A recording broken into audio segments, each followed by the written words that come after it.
This is ACOFAE.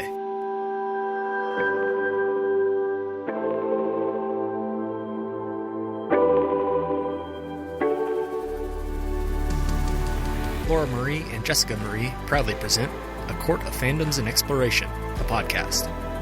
Fair warning, everything the hosts say is explicit, full of spoilers and adult content and shall not be used against them. They have opinions. Let's try not to drag anyone for expressing themselves and just have fun for an hour. We all deserve it.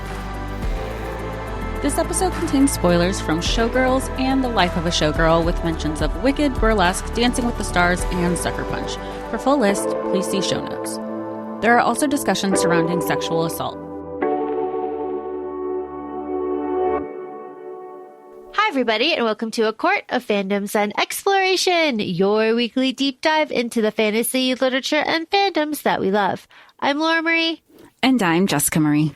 And today we are discussing the 1995 movie Showgirls and The Life of a Showgirl by Taylor Swift. And I'm so excited because when we came up with this concept of this crossover episode of sorts, Laura Marie has been trying to get me to watch Showgirls for some time.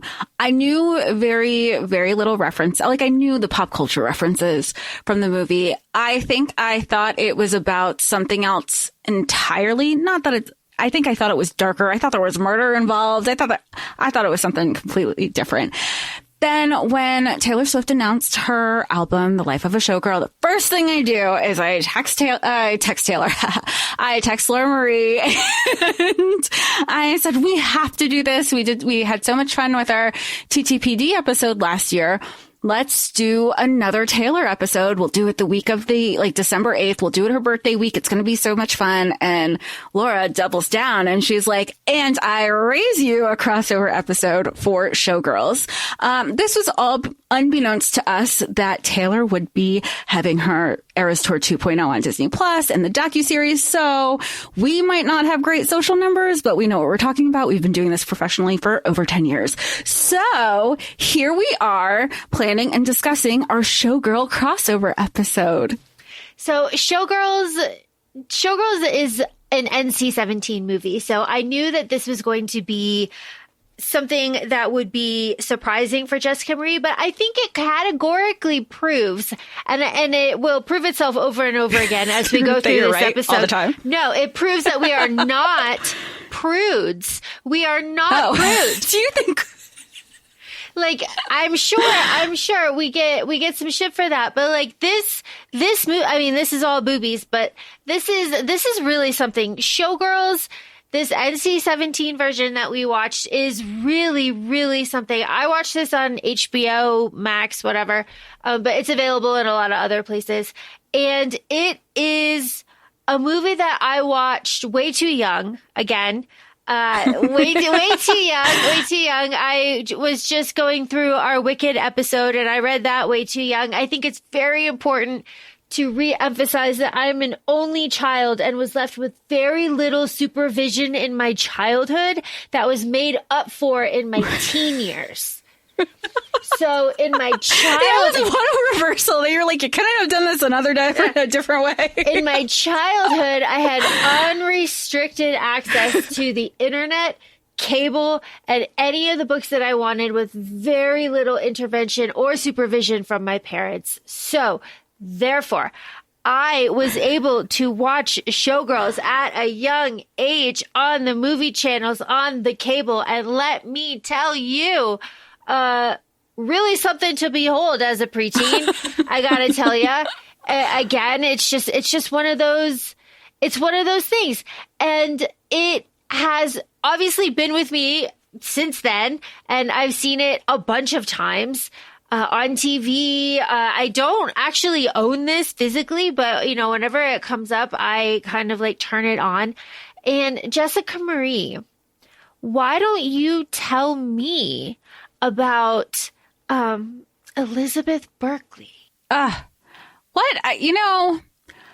I feel like because this movie came out in 1995, and when we're recording this, it's been 30 years since this movie was released, and this came out and poor research on me, I don't know when Saved by the Bell wrapped, but I'm assuming it was not long before this.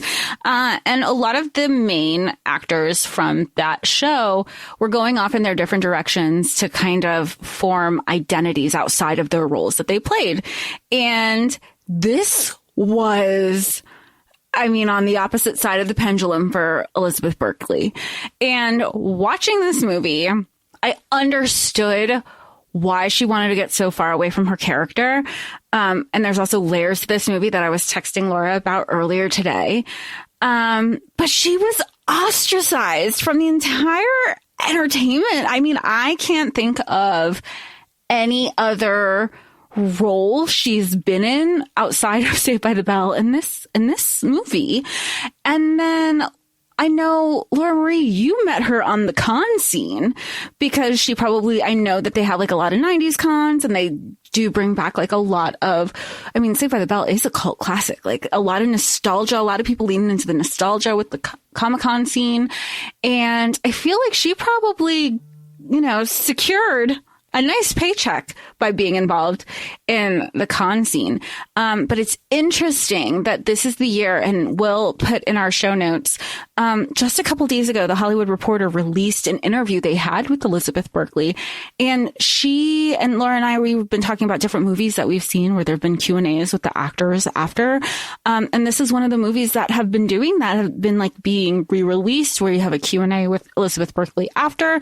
And Showgirls is it. And she's touring with it, and she's really leaning into this role because in a way, I do feel like it was ahead of its time. And I also don't know if that's the right thing to say because, again, we were talking before we started recording, and there were other titles in this same time in the 90s that we are aware of because of pop culture references, whether we were aware, saw the content or not. Like what was the one? Oh, Striptease with Demi Moore, and then Basic Instinct with Sharon Stone. That was still of the time, but this title, specifically Showgirls, it got dragged a lot. Yeah, and I think that the reason for that is multi-layered, just like this movie, because no surprise, this movie's, I think this movie is wonderful. I think this movie is a fantastic example of a female friendship throughout the entire movie. I think it is a survival story. I think the athleticism that Elizabeth Berkley showcased for all of us is something to behold. And I also think that the technicality of this is fantastic. The makeup, the detail, the hair, the nipple, all of the nipples on the rhinestone. It's incredible. And also, too, so much has been pulled from this movie throughout pop culture that once you see and know this movie, you see it all over. And no one, to my knowledge, really comes back and says like, oh yeah, this was inspired by this, or this was inspired by this, because it's all here for us. And the cast, oh my God, Lisan Al-Gaib, what are you doing here, sir? Kyle MacLachlan just making himself known with the fantastic haircut that just follows him forever. Trey, sir, this movie really is. I told Jess, like, think burlesque, but serious. Like, we're not laughing here. And here's where I'm going to tie it to Taylor's new album, Jess. And of course, we're going to be skipping back and forth between everything. But I think that women can't get anything right in the eyes of society, because Showgirls is a dark look behind the stage and of the stage. We see the performances. We see different versions of Nomi go through like the dance portion, and then she's the lead. Spoiler, she's the lead. And then we see all of it. Fantastic. We see her rehearsal. Amazing. But we're not laughing. It's not funny. Like it's all very serious, and people didn't like it. And then Taylor came out with her Showgirls album, and it's not serious. It's fun. It's lighthearted, and it's just about like the life, like kind of after maybe, or like the wishes of, or like the slow down version, reflection of showgirl life. And she's happy there, and people don't like it. So obviously we can't have anything. And of course on ACOFAE we always say like teenage girls can't like anything. But I think here this is a really good example of like just in the eyes of society, women just like can't get it right. There's always going to be something that is wrong, and it can't just be perfect. And that is just a bigger conversation in and of itself. Well, and talking about women can't get anything perfect, again, it goes back to like, look at, you know, we talk about Elizabeth Berkley and her role with this. And then you have Kyle MacLachlan, who he was in this movie too. He was getting lap danced on too. He was in these pool sex thrusting scenes also, but he continued to have a career and have success. Hell, he has done animation voiceover work for Disney, and it took how long for Elizabeth Berkley to be even associated with the company for season 17 of Dancing with the Stars. Yeah, the double standard is absolutely, I mean, it's glaring, and it's kind of gross.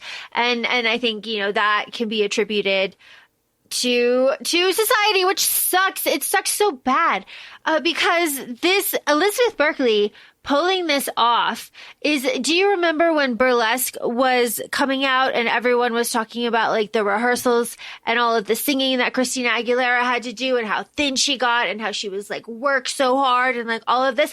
I betcha Elizabeth Berkley has stories that are very similar. And I bet you with less protection that she did, because when Burlesque came out, it was in like, you know, the late 2000s. And this was in 95, where there were no rules or regulations for anything that was happening in the industry. Yeah. So imagine. And this was, I mean, it looks to me to be incredibly taxing. So I can only imagine what it was like actually like, because Nomi is a fantastic dancer. She picks up that routine when Gay is teaching it to her instantly. I mean, it's, you know, Laura, we've talked about this on many episodes where you're like, if I could be a singer, I would be a singer. And I'm always like, you know, I'd be your backup dancer, because I love dance. There's something so magical and moving about it.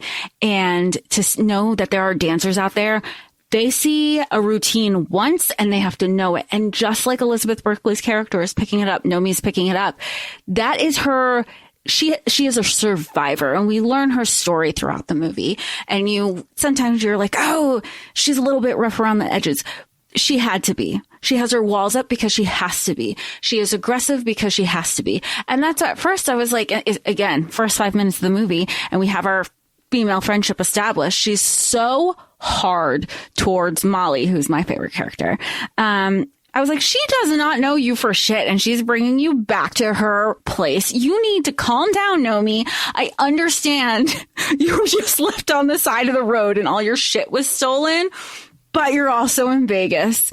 So where there's a will, there's a way. And that's how Nomi's life starts in Vegas. That's how Nomi and Molly's friendship starts in Vegas. And it's just, you lean on your female friendships, and those are who, and it's another story of like, guys will come and go, but it's the female friendships that are still there that kind of transcends all of that. Well, and they're the heart of the movie. Molly and Polly, that we learned, Molly and Polly, they're the heart of the movie. Whenever Nomi has something good happen, she runs to Molly. You know, Molly is like, no, come with me. I'll introduce you. Go watch, like, come be part of all of this. And just like a mark of all good friendships, holds Nomi accountable when she flies off the fucking handle to Crystal when Crystal is being a little bitch and insults her. Is like, well, I don't know what you're doing at the cheetah, but it's not dancing. And Nomi's like, hey, fuck you. Molly's like, hey, calm your shit. I need this job. Like, you can't be doing this at my place of business. Like, enough. And you know me, I appreciate that in a friendship as well, because immediately Nomi is like, yes, you're right. I'm sorry. Like, boom, done. See how easy that is? Like, fantastic.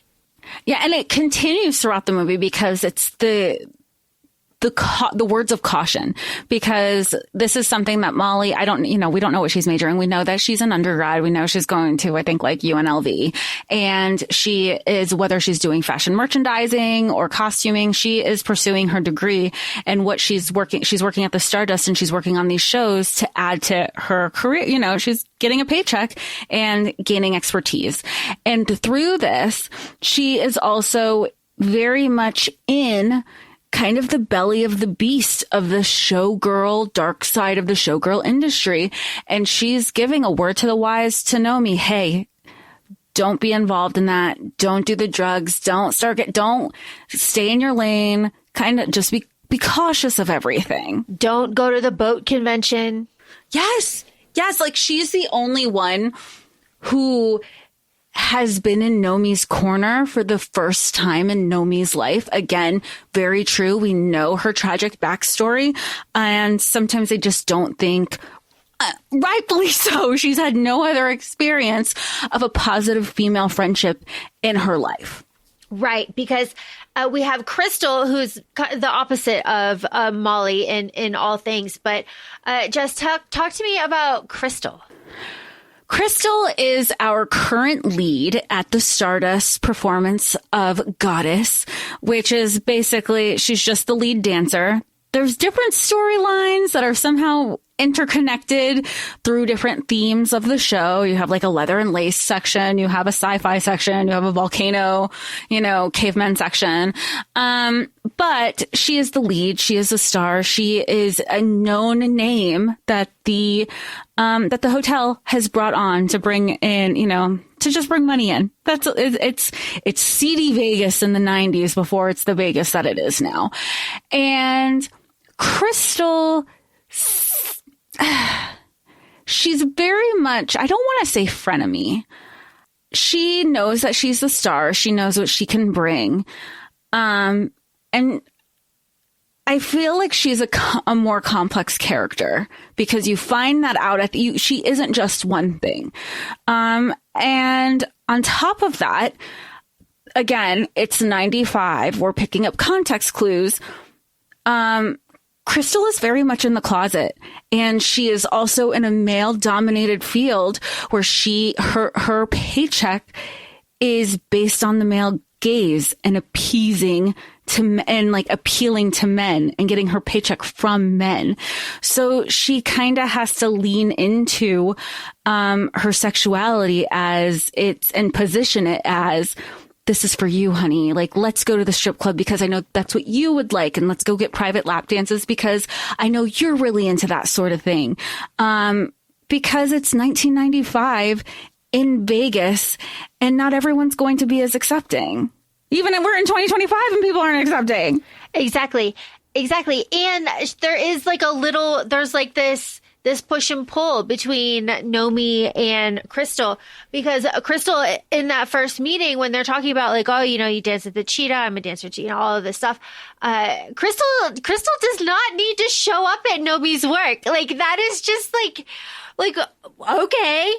Damn. All right, let's go.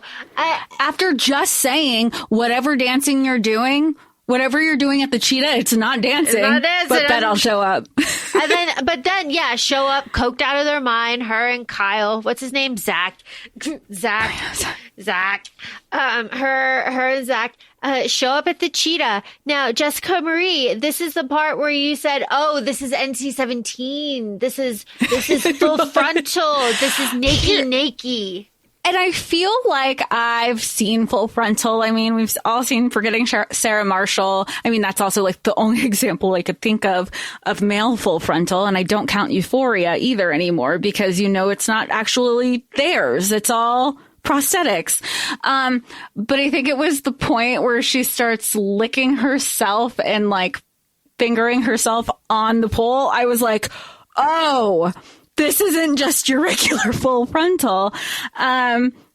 And again, I'm not a prude. I didn't know what I was going to expect with an NC-17 movie. I've never seen one before. This is the first time for me. And again, at the same time, it's also a lot tamer than some of the books that we've read. Oh, 1,000%. 1,000%. I mean, this is like, if you think about it in that context, you're like, oh, this is PG. This is nothing. Yeah, this is nothing. But seeing is always different than reading. It's always different to like have that visual. So when Elizabeth Berkley as Nomi is fully naked, grinding on Kyle, I'm just going to call him Kyle, on Kyle's lap, to completion for him, fully clothed. He doesn't touch her. If you look at him while he's getting that lap dance, his hands are like this, but like out a little bit, so they're not touching her. I can't tell if he's enjoying it or if he's like, what are you doing? I know. His face is like, it's so he's like, funny. I don't know. But you know who does know, who she's like, I will eat this all up, literally and metaphorically, is Crystal. Crystal, I feel like while Kyle was completing, she was edged and didn't make it over. And I felt really bad for her. Yeah, she was like, No, I mean, you could tell. She was like, I was right there. It's a really interesting like power dynamic scene between I'm going to say 4 of them, because we haven't mentioned Loser James. And Loser James is just there like looking. He's like, and later he's lurking. He's being fucking weird, because at one point I thought I was like, you know what? Maybe I like Smith. Maybe, because I think that's his name, James Smith. And then he pulled the bullshit of like doing like he was like saying the lines to the other girl, Penny/Hope. I was like, oh no, I almost rallied for you. He's like, I just got a problem with pussy. I got a problem with pussy. And she's like, what? I like when she's like, you can dance. And he's like, you can't. And she knees him. Knees him right in the nuts. But he likes crazy though, because that's crazy, and she gets arrested, and he bails her out. He bails her out. He keeps coming back. He keeps coming back every time he sees her. He keeps coming back. Something about Nomi that I really appreciate is her adamant declaration over and over and over again that she's not a whore. I am not a whore. I am not going to do this. When she goes to the boat convention and Phil wants her to go back to his place with the businessman and the other girl, he's like, yeah, but $1,000. She's like, for this, for the job, for being here and taking pictures, not for that, you fucking asshole. And then Kyle with the fake telling off, right? That was wild, but it also makes me think of like, that's how customer service is. You know how many times I've had to, like, when I worked in customer service, I would tell customers, I will talk to them right away. And then I would go and I would get my employee and I would like pull them into the office and they're like, is everything okay? And I was like, yeah, we're just chilling here for a second. We got to wait for them to leave. Are you okay? Are you done being harassed by that asshole? I'm letting them leave. I go, stay in here for a minute. And then we can do a lap. We'll walk around. We're just chilling. And that is like, and if that's how I did it at customer service level, I'm in corporate America. It's even more so than that, I'm sure. Yeah. So when he's like, he calls up Phil, he's, don't you ever do this again? Like, you'll get out of here without your golden parachute. Like, get the fuck out of here. He's like, see. And then he calls him, Phil, you motherfucker, get back up here. You got. You should know better than to act like that. Like, pick and choose who you're going to act around. Like, that was basically like his calmness. It's like, she's like, to the men, she's kind of, I don't want to say like off her rocker, but like, she's to the men, Nomi is considered hot-headed and she will stand up for herself. And I feel like that is not even when she's going through the auditions and everybody's trying to appease the director of the show, and she realizes he doesn't want that. He wants this version of herself. So he's like, I'm going to be a prick, blah, blah, blah. And she's like, when he gets to her, she goes, I'm just watching you be a prick. And he was like, no, it was the challenge. It's, and of course, men like that, apparently. They're like, oh my God, be mean to me again. I like it so much. I like it so much. I am interested in your reaction to when it's down to the final 3 and he's like, show me the tits. Take off the tops, show me the tits. And they're all hesitant. And he is all business. And he's like, it is a topless show. Show me your tits. This is business right now. He's not wrong. At first I didn't think Nomi was going to, but then he says that, here's the thing. He says the line and you're like, oh, you're right. But then I don't know. I was really like, oh, he's right. It is a business. But the difference is he didn't approach it in a business way. I think I would have, he's like, look, if it was approached differently, I wouldn't have been like so aggressive about it, because it feels like it's in the movie, the delivery is more, it works in his favor. It's more selfish for him, not in a business angle. He just says that line. It was always about for his self-pleasure. Absolutely. That's my thing. Because he says later, like, I'm aroused. Why aren't you aroused? And Nomi refuses to put ice on her nipples to make her nipples hard. And she storms off. And he's like, ha, ha, ha, ha, ha. Like, he won that round, right? I was right. She was like too weak. Yeah. Because I think that goes back to what you were saying of her in denial that she is in a sector of sex work. Yeah. Yeah. It's this whole gray kind of situation that she's in. Yeah. Because loser James is like, you don't want to work at the Stardust. You don't want to, be a showgirl. Like, they want tits and ass, but they say that they want something else. When you're working at the Cheetah, that's like honest work. It's like tits and ass for tits and ass. And she is looking at him like, I am not a whore. Like, stop, loser James. Well, even when he's creeping on her when she's doing the private lap dance for Zach and Crystal, he's like, you fucked them. And she was like, take that out of your mouth. Because no, the fuck I didn't. I did not have sex. He was like, oh, you got to be careful. Like AIDS and HIV, like that's going around. She goes, I know. I didn't fuck them. I didn't fuck A and I didn't fuck B. I didn't have a threesome. So also, like, why are you stalking me? I kicked you in the balls. Why are you so obsessed with me? And she's like, she's always been in survival mode. And I just don't see anything that she's done that was wrong. And that was before knowing her backstory. Then I doubled down and know her backstory. And I was like, no, so people don't just come off and aren't so protective of themselves for no reason. Yes. Okay. Female friendship moments. The bonding over the Versace dress. The buying of the Versace dress. How fun, right? How lovely. Molly's like, I can make that. And Nomi's like, I have the money. I want to buy this. Come with me. And I understand both parts of it. Like, yes. I feel like she's worked so hard knowing, like, to get to this point, to be able to buy this dress for herself. And then the other part of me is also like, yes, I can buy it. But now that I know my friend can, like, how much less can you make it for me? But in that moment, you're like, I love and appreciate that offering. But this is something that I kind of not only want to do it for myself, but I need to do this for myself. Yeah, it's like a little celebration because she wears that Versace dress to her first day at the Stardust in the show as a dancer because she is eventually hired after that audition process. Let me tell you, I couldn't do it. The audition? No way. Absolutely not. 1, I'm not skilled. 2, my leg can't do that. 3, it's too fast. 4, tits, don't do it. 5, just Jesus Christ. I don't have the dancer brain, just as you said, to pick it up like that. I know. I'm so envious of those because it's like, I can get it eventually. Yeah, I'll get there, but not now. I'm still trying to get the Cat's Eye Gap video, and I'm so sad. You're still trying to work on Gabriella. I'm still trying to get the Gap video, and we love it. We love it. We're enamored with it.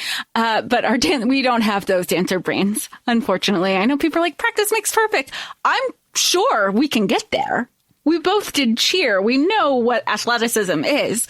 But the dancer brain that comes with these auditions, and multiple times she's had to go through this. She had to go through the ensemble and then again for the understudy. Like, this is constantly, it's always constantly something, which is also interesting that I thought when she was doing it was the same exact choreography that she's already been doing. All the dancers who were up for the understudy so I was like, what's the challenge? If they don't know the dance by now, why are you even in the ensemble? For sure. It's probably, what did they say? Like, oh, she's not hot enough. She doesn't have that. Oh, it was like a je ne sais quoi kind of thing. Yeah. It was like she burned. What did they say? Like, she burns when she dances. She's got, the fire or whatever. The heat or something. Stuff. She's not bringing the heat or something. Yeah. Oh, good stuff. Good stuff.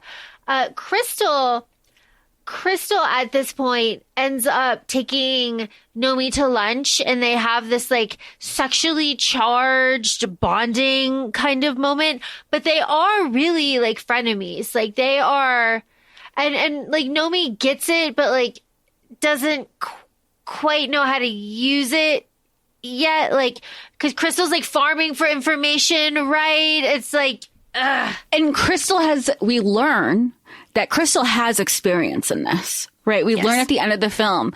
And we also know that Crystal is feeling a little bit threatened because Nomi is her biggest competition.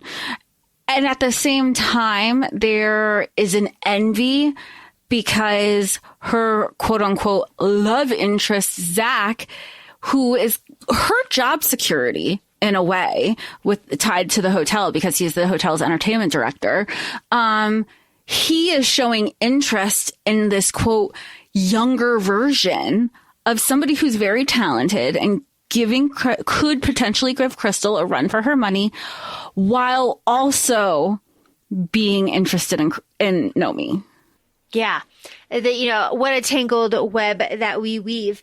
And I also want to point out that sometimes the auditions are at 10 in the morning. Sometimes she's got to come in at noon to work on her choreo. And then she's got the show and she works on the choreo all day. And then she's got the show all night with little to no breaks, like working. The hours that they put in are astronomical. And the costuming, again, all of these dancers are all, fantastically costumes, the makeups, the rhinestone application, just the bodysuits, everything. The mirror chain, the chainmail mirror, it was like with the mosaics. That was what reminded, Taylor wears a similar one in the Fate of Ophelia music video where I think it's black and chain. And I was like, this is another thing that was pulled, assumingly, from this movie, unless it's just part of, showgirl nomenclature culture. It's just, it's really wonderful that we're able to watch this and then kind of like look at all of this stuff too. Because the dancing, the rehearsals, and then filming the scene of the rehearsal after you've like learned the rehearsal choreography and like doing all of that is just really, really wonderful. And again, I don't think appreciated. Funny scene that I want to bring up from earlier in the movie is when Nomi is working at the strip club and she has to go through her routine. She gets off stage and she's visibly sweaty. She's like visibly sweaty in a few scenes because she's like naked and that's what we're looking at. And I liked that she just started toweling down her armpits and was just like armpits, and then throws her sweaty armpit towel at Al, her boss. And it was just like, fuck you, dude. Know what I appreciate? I want to know the glue of the lashes and the makeup setting spray this team used on this set, because with all of the sweating, with these pool scenes, it's actual sweat. I am choosing to believe they are not misting these people to make it look like they're sweating, because they're actually dancing. Yeah, they're working their asses off. They're working their asses off. I want to know what that setting spray was, because that makeup, no matter what, was not moving, was not shifting. There was not anything out of place, and everything held so well. Yeah. The glue, I cannot, okay. I know I keep harping on it, but it's incredible. There are orange rhinestones glued around everyone's nipples. Oh yeah. The areolas are covered. They're covered. It's fantastic. How long? Where's the documentary? Could you imagine if there was a documentary? That, I bet you, would be incredible. Like a true behind the scenes. And honestly, this was also this came out in 95. So we have to assume there was like a VHS copy, and a VHS wouldn't have had those behind the scenes the way like a DVD advanced features would. Again, this goes back to some of our conversations where we talk about physical media. They should do it behind the scenes, like even now, like 30 years later. Because again, there's like a lot of conversation to go behind this, because how many people probably wanted to jump ship? Even the marketing. Laura, you brought up how there was a rebranding from this title. Again, at the time was X-rated, but they rebranded it to be NC-17. So it didn't have the association with porn. And we've also had this conversation with some books and maybe some of the movies that we cover where it was rated one thing because it was a time and a place. Do you think in today's society and 2025, maybe 2025, with purity culture being so driven, would it still have an NC-17 rating today? Great question. I don't know because there's a capital R rape scene at the end that is that brutal. one. Yeah, that would. It's brutal. Well, it wouldn't have made it.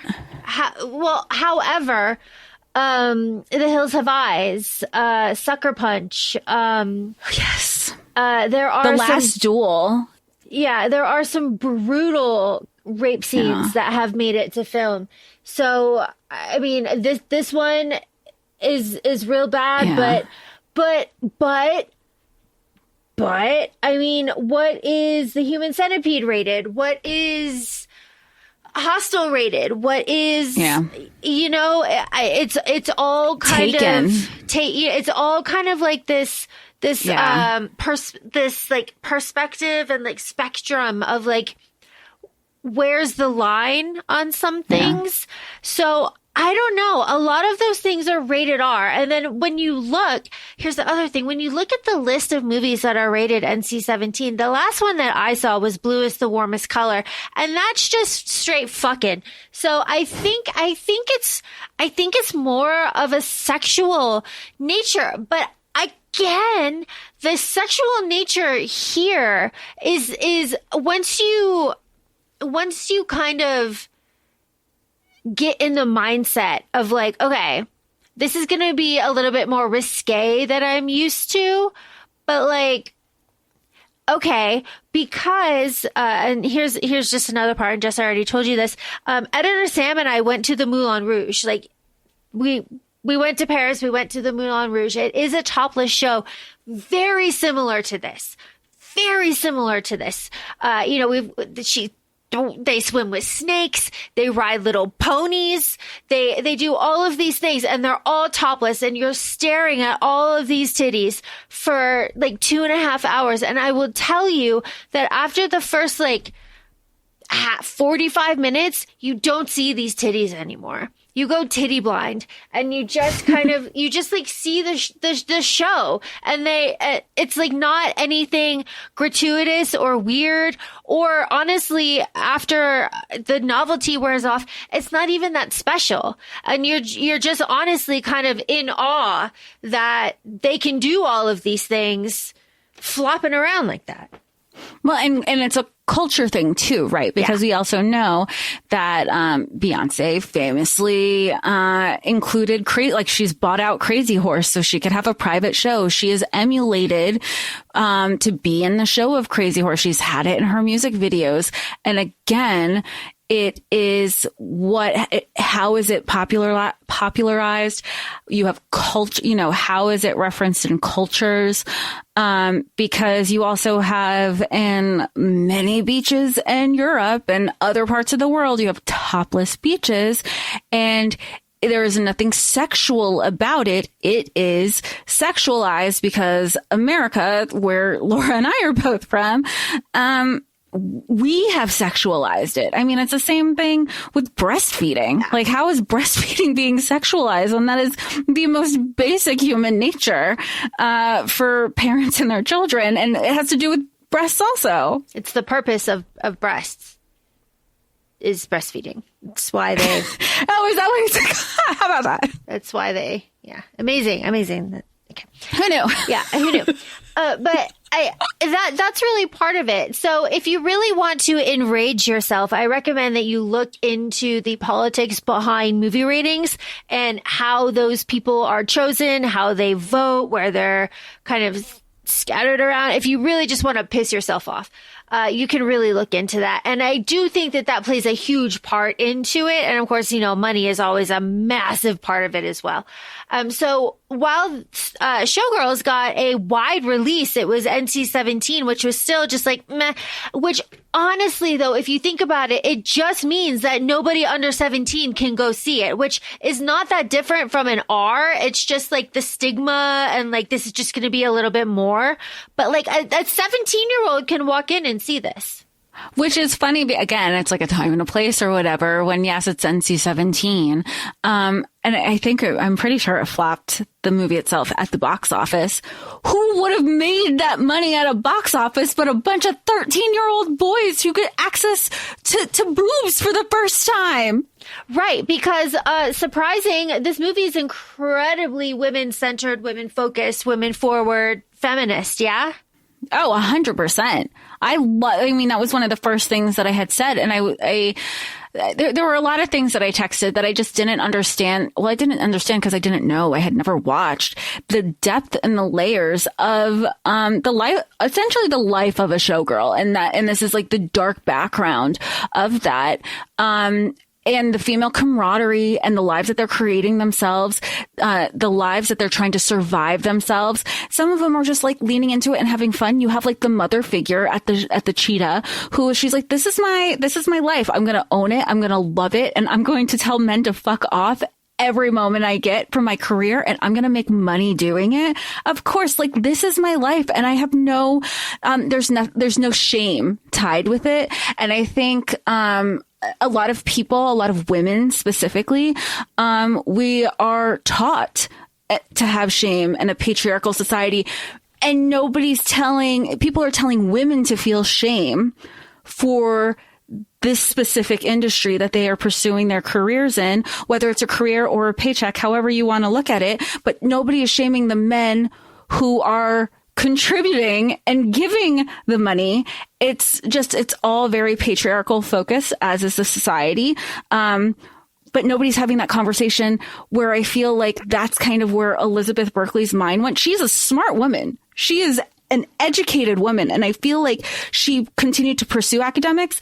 And that's where her mind, assuming it was looking at this opportunity because of those layers. Yeah, it's incredibly layered. She is a complex female character, but people hate that, even though they say over and over again that they want complex female characters. They actually hate them. So of course, here is the kind of the crux. Jess, did she fucking kill anybody? No. Did they say that was her background? No. That she killed someone? No. No, but the cultural kind of kind of stigma around this movie is that she murders somebody. Yeah, she doesn't murder anybody. That was my impression, that she wanted this role so bad, again, because I had never seen it till we decided to do this episode, was that she murdered another, like a coworker, her other dance partners, for the role. And that's not what happened. She pushed a girl. The girl got hurt. But at the same time, and I'll bring up Ryan Murphy, actually, which is kind of full circle considering she's on All's Fair, which is a Ryan Murphy production. She pushes Crystal, specifically, spoiler, 30 years later, she pushes Crystal, and Crystal is relieved. Crystal is relieved. She's like, there's always going to be someone younger and hotter. I got a better deal because of my lawsuit out of it. And I finally get to breathe. They've been having ongoing conversations of, at the end of the day, and I think this is just not just this industry, it's all of us. At the end of the day, we all have a number that we would be willing to do a lot of different things for. And Crystal was like, we are a slave to this patriarchal society and the paycheck in a capitalist society. And you gave me this break that I needed for X amount of time. And what a relief that is, right? And where was I going with this? Sorry. And it's full circle, because Ryan Murphy, in one of his episodes in a later season of Nip Tuck, so it's an old Ryan Murphy show, that man has always been ahead of his time. He has, it was just one of the episodes. It wasn't a main character, but one of the characters on the show, his parents had always told him he needs to be like a cardiovascular or a neurosurgeon. And it was like pressure. And that student who had these parents who put that pressure on him, he asked somebody, I need you to crush my hand inside of a door and inside of a car door. If you do that, I can never perform and meet these expectations of my parents ever again. Lo and behold, the characters do that. His hand is crushed and he has this immense sense of relief because this pressure is alleviated off of him. And that's essentially what's happening with the women in this story, is that, I mean, Crystal isn't the only dancer who's been hurt now. We have her understudy who was also hurt. And there is this alleviation of, oh my God, I can breathe. This gives me a moment to put myself forward and I don't have any financial loss going on at the same time. Yes. Oh my gosh. And Crystal says that essentially she's not mad at Nomi because she also pushed a bitch down the stairs. Yeah. She's like, I real recognize history. I got you. We good. It's fine. She's like, how do you think I got my first lead? And Nomi's like, oh, bitch. Oh, okay. She's a little proud. Yeah, she's like, all right, I see you see me, I see you see each other. Like, that's really something. Hilarious. And it is, I mean, it reaches that point. Why does it even reach that point? It reaches that point because Crystal in her frenemy area takes it to management and is like, I don't want Nomi to be my understudy. I'm going to get my lawyers involved and I'm going to fucking walk if you make Nomi my understudy, after that Kyle Zach had already said, like, yes, you can be Nomi's understudy. And he sends her a letter taped to her mirror when she gets into work and is like, actually, no. And he says right to her, and again, something that I appreciate about Zach is that he says things right to her face. He says, like, you are not important. You are not a known name. We need to protect the hotel. The hotel is the business. The show is the hotel is the business. And Crystal is known. We will back her. Who the fuck are you? And I appreciate that about Zach, because later at the very end, he also is incredibly direct when he confronts Nomi / Polly about her past. He's like, boom, boom, boom, all of this. He's like, but fuck it. Fuck all of it. Like, you're with us. You're still in the show. You're the star, baby. Like, in how you're tied to us, because even when she's going to say, like, okay, well, if you're not going to do anything about Andrew Carter, who is, one of, trigger warning, one of the rapists in this film, and it's a man supporting a man, and that's the name. And this company is going to back that name, and you're associated with the name. And we have contracts. Like, I think of all the Vegas contracts. Like, I know, again, in like seedy Vegas times, it wasn't great people. Like, it wasn't this high caliber. The contracts are there. Then, I think I became more aware of contracts just because everybody knows, if you've been following the podcast, how much I love Lady Gaga. She had a 75 show contract with MGM. This is nothing that's like not out there with Vegas. And then COVID happened and she was still locked into this contract.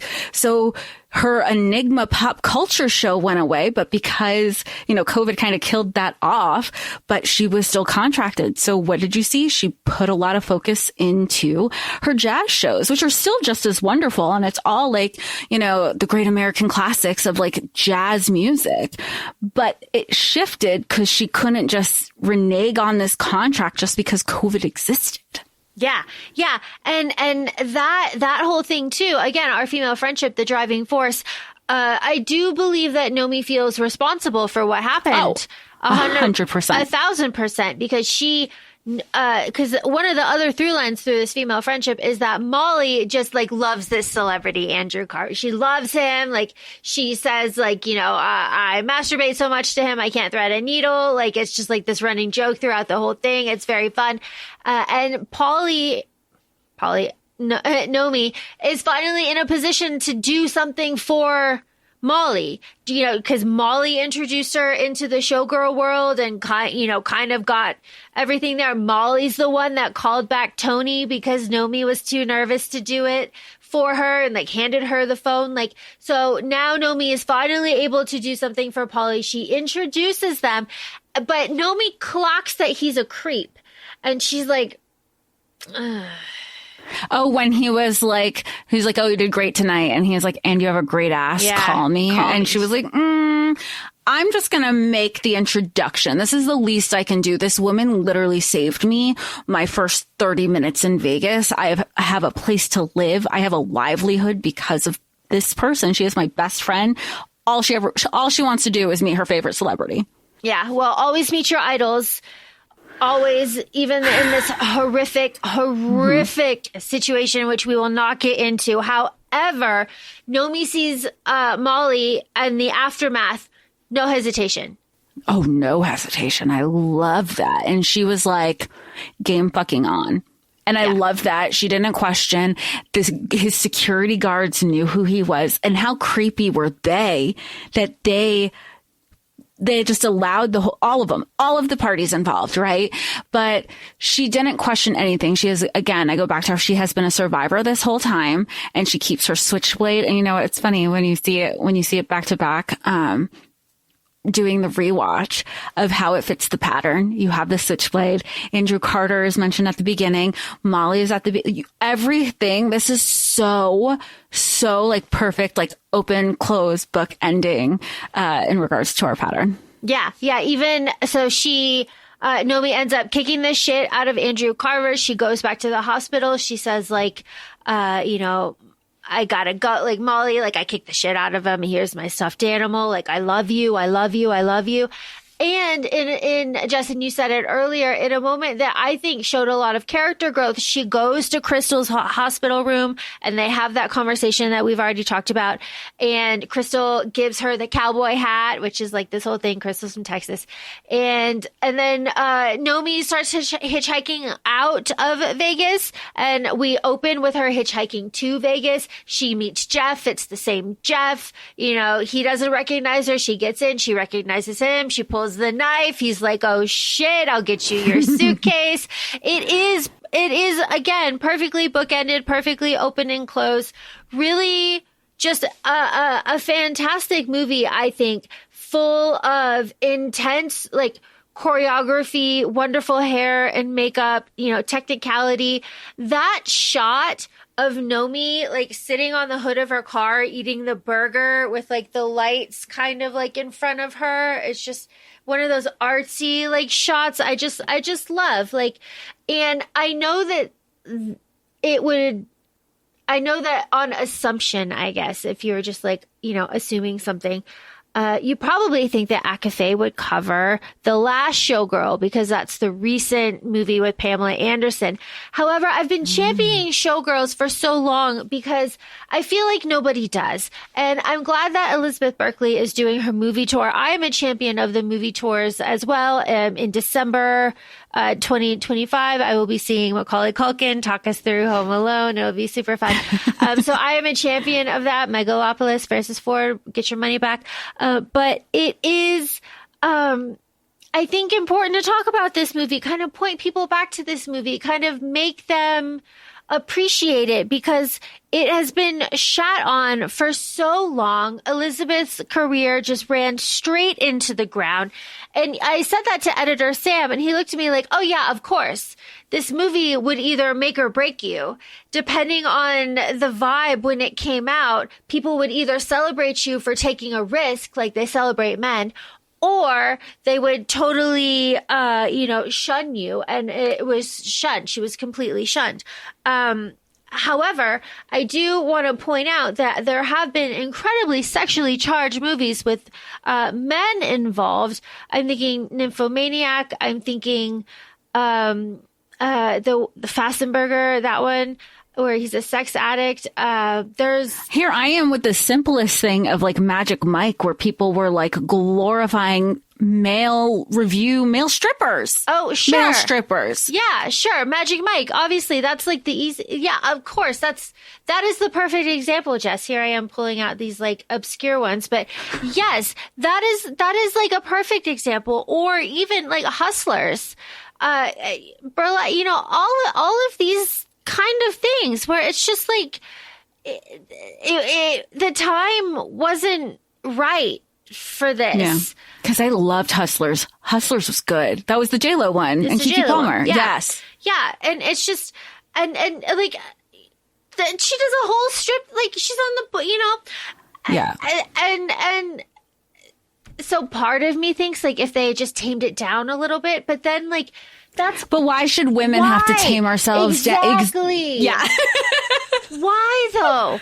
Why? Because it makes you uncomfortable? It should make you uncomfortable. Like, well, and let yourself question it, because that was like one of the things that when I had seen it, when I was like the first 15 minutes in, I told you, I go, why is this so gratuitous? And I stopped myself immediately because that also feels like, internalized misogyny that I have, that why am I thinking that is this gratuitous? Because it really isn't. And it's interesting because there was this Esquire article from 2020 that I pulled up like during our research. And the author is a woman. We'll link it in the show notes. And she makes a comment like, whether you see it as being so bad it's good or so good it's misunderstood, I'm just on the team. It's just bad. Showgirl, which I was like right there, I was like going to set off because why are you saying it's bad? And honestly, like, I don't know who this woman is. I don't know if she feels like she has to write a certain way because she's writing about Showgirls for a male centric audience, because she's writing it for Esquire. Showgirls delivers an unceasing array of absurdity. This is when I was like, I'm going to lose it, Laura. Like with the first thing I said this morning, I can't do it because it's not a bad film. I think the only people who are thinking it's a bad film aren't looking at it at the depth and the layers that it comes with, which is also really interesting because to tie it back to the life of a showgirl, when we talk about female friendships, the last song on that album by Taylor Swift is called The Life of a Showgirl, and it's actually her duet with Sabrina Carpenter. And some of the lines that I just kind of wanted to pull from that song feel like they tie in directly to this film. And, and just like patriarchy in general, because some of the lines are, her father whored her around like all the men did. She waited by the stage door as the club promoter arrived. She said, I'd sell my soul to have a taste of this magnificent life that's all mine. Because that's really also what Nomi wanted. She wanted this thing that was hers and that she could form this identity over. But that's not what showgirls get. They leave us for dead. And then we go into the bridge as saying, I took her pearls of wisdom, hung them hung them from my neck. I paid my dues with every bruise. I knew what to expect. Do you want to take a skate on the ice inside my veins? They ripped me off like false lashes and then threw me away. And then all of the headshots on the walls of the dance hall are of the bitches who wish I'd hurry up and die. But I am immortal now. I couldn't if I tried. Glorious. Glorious. I mean, what more is there to say? Honestly, I'll say ice in my veins. There's a lot of cocaine in this movie. So much. Well, and then you see how far Nomi stayed away from it all until she finally had her sleepover with Zach. And she's just like, I mean, the trays are everywhere. And that shit was pure bad. Like, they weren't worrying about fentanyl or anything being laced at the time of this movie. Or in the Times, you know, not just in this movie, obviously, but the Times.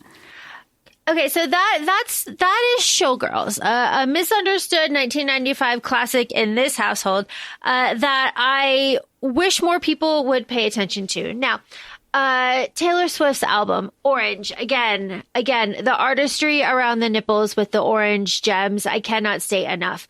Now, I remember, like we all do, that every time Taylor Swift has an album come out, people hate it, and then they sit with it for 2 weeks, and then they decide that it's actually pretty good, and they like it.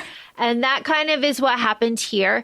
But initially, everybody hated this album because for a lot of reasons, the most basic reason I would say is, again, like we said in the beginning, with the marketing, they expected Vegas showgirl performance, you know, probably sadness and darkness, and they got happiness. And the happiness was like, ew, I don't want happiness. I want Taylor to be sad again. And Taylor has been sad for so long that we should be celebrating her happiness. And yet, right? And yet. And I just think that there's something to be said there. Well, it's interesting. Oh, absolutely. Because then, her last 4 albums prior to The Life of a Showgirl, it was Folklore, Evermore, Midnights, and TTPD. All of them tortured, all of them broken, all of them, you know, different versions of herself. I know she says Evermore is telling the story through another lens. I don't care. She can paint that however she wants. Laura We're still worried. Yeah, we're still worried. That came from a place Laura has told me, and I love it. It's one of the many things that she's shared with me. Your best art comes from pain sometimes. And that has been what everybody was glorifying her over. I mean, that's kind of when she catapulted into the Taylor that she is now, with a whole new, you know, sect of fans, was the sadness. And now people are like, oh my gosh, she's happy. Look how, and they judge her for being happy, and they judge her for having happy music. And you know what? Maybe let's feed into that. Maybe some of these lyrics are a little bit more simple than the depths that the Tortured Poets Department. Also, what is wrong with that? Why can't we find our joy? Isn't that what we've been talking about all year on ACOFAE, is finding our joy, finding the things that make us happy in a world that is so, just has so much hurt and anger and pain and hate. Why can't you find that little bit of hope and joy and lean into that? Well, and yes, obviously. And women are multifaceted, right? We can be so many things, and we can be all of those things at once. So why can't I be happy and jokey a little bit? It's the way that people were talking about this. This is my opinion. The way that people were talking about this was like she suddenly lost the ability to write lyrics. Like it's gone forever. Right? Like she's not just happy and like happy go lucky, just like, you know, enjoying things. It's like she lost her brain, her mind, her sanity, her talent. And now it's just dick jokes. It's like people think she can't do it anymore because she's happy now. And now she has no more talent. No, and that, I mean, that's the constant. I mean, people say that constantly about other female artists too. Everybody, I mean, how many times have you heard, I mean, the terrible things, you know, a lot of women go through, like I think of Lady Gaga, I think of Kelly Clarkson, when people found out like all this, you know, a lot of things going on with Kelly Clarkson's personal life, it became oh man, but this next album is going to be so everything when it's tied to women, specifically in the music industry too, because a lot of the women that they're referencing are women who create their own art is, oh man, that breakup is going to be rough, but the album's going to be so good. Mm-hmm. Can you imagine that you're hoping for your favorite woman's downfall so you can selfishly enjoy their next phase of art?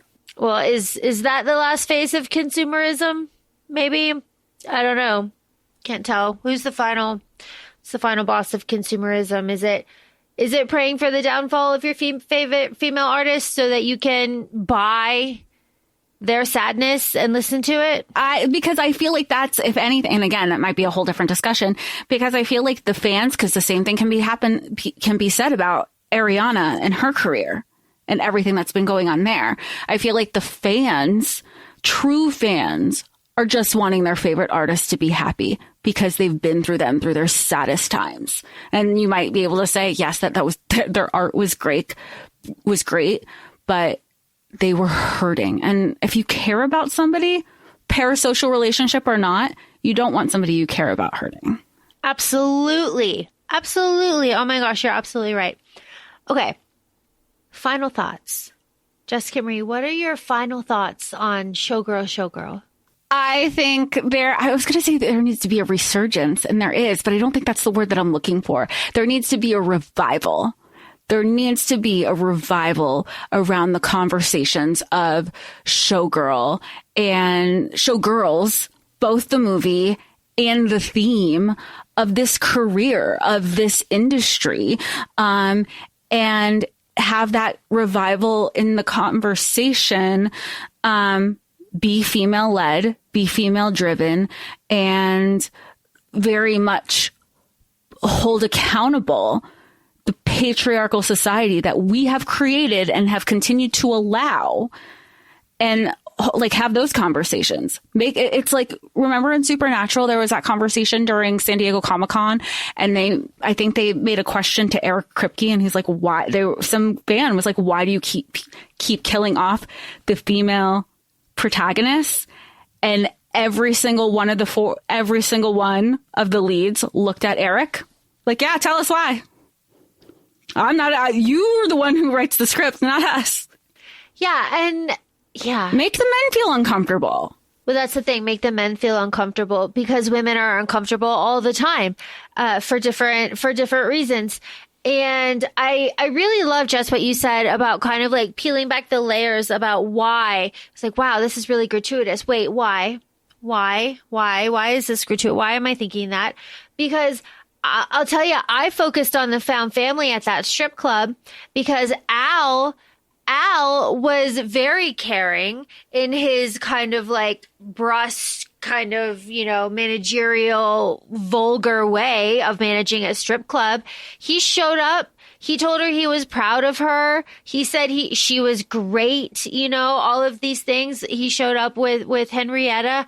That found family, you know, they said that they would take her back, you know, you'll be back. And then Henrietta says, like, you can come back. Like, you don't always have a home here. Yeah, you have a home here. Like, there is that, you know, let's focus on that. Focus on, you know, what I really loved were the scenes just kind of spanning the dressing room and kind of showing the chaos of life backstage and quick changes and how, the attitude of a room can change, because after Nomi's made understudy, Gay is a little bit, you know, standoffish with her, like, oh, congratulations. Like, we know how you got that. Like, that was a whole situation too about like sleeping with the entertainment director, you know, and the politics of that backstage. Like, I again, people just really hate complex female characters. Again, people really hate Taylor Swift. Again, a complex female character. It's always that, and not maybe we should look at this a little bit more. No, but that would mean that people would have to be willing to have thoughtful, respectful conversations. And not everybody is in a place to have the respectful conversation part down yet. Sure, because on like the very surface level, the very, very surface level of this, Showgirls is camp. It's camp. Like, it's very campy. Like, if you just look at it, Elizabeth Berkley is overacting in the beginning. You know, she's throwing herself around. Something that I like personally is that all of the like, are like not edited out. And when she like whips her head around, she's like, and like that's all in. And like that is a whole part of it. So I don't know. I love your idea of like a resurgence of like an appreciation. I would kind of just like more people to acknowledge the place that this has in pop culture history. Because, Jess, you said that there's a certain section of the population that really loves this movie. So like that's a part of this too. I don't know. There's a lot going on in the Showgirls movie, and then the conversations about Taylor's Showgirl album continue to evolve with the honestly, I'm just gonna say like the new merchandise that just dropped, because people are saying like, oh, she's listening to her fans, she's making better merch, you know, this is a good like merch drop. So that's a kind of situation too, about like taking criticism and, you know, kind of growing from that. I don't know. I just think that conversations like this aren't being had, at least not to my knowledge. But you know, champion women, examine why you and others feel uncomfortable. And men are usually the villain. Men are usually the villain. And with that being said, feel free to follow us on Instagram. We're at ACOFAE Podcast. We're also both on TikTok, ACOFAE Laura and ACOFAE Jessica. And as always, please feel free to rate us 5 stars on wherever you are listening to us. We thank you so much, and we'll talk to y'all soon. Bye. Bye.